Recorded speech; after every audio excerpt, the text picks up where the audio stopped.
Bonjour à toutes et à tous, bienvenue sur ma chaîne. Aujourd'hui, on va parler de Sanjiro. Alors, Sanjiro est un film sorti en 1962 réalisé par Akira Kurosawa. On y retrouve Toshiro Mifune dans le rôle de Sanjiro. Alors, Sanjiro est la suite directe de Yojimbo dans l'ordre de sortie. En fait, c'est une autre aventure du samouraï Sanjiro. Mais ils ne sont pas liés ensemble. On peut les voir complètement séparément, les scénarios n'ont rien à voir. Moi, pour l'anecdote, à l'époque, j'avais d'abord vu Sanjiro et j'avais vu Yojimbo ensuite. Donc, je n'ai pas été du tout dépaysé. Donc, dans l'ordre, c'est Yojimbo et ensuite Sanjiro. Alors, de quoi ça parle?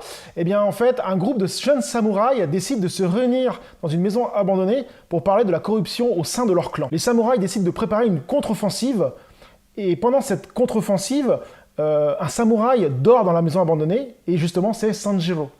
Et pendant qu'il leur explique que la façon dont ils vont gérer les choses va mal se passer, ils sont en fait piégés et les samouraïs se réunissent tout autour de la maison abandonnée.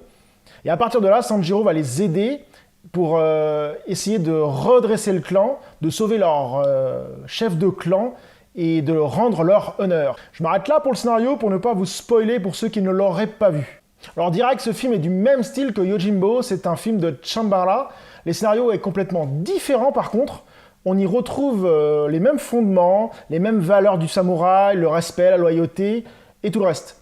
Ce qui rend le film aussi bon pour moi que le Yojimbo. Alors, le film Sanjiro est un peu du même acabit que le film Yojimbo. Il prend son temps, il place ses pions, il avance pas à pas aussi. Donc ne vous attendez pas encore à avoir un film d'action avec beaucoup de combats de sabre. C'est plus posé. Le personnage de Sanjiro est encore, pour moi, plus travaillé que dans Yojimbo.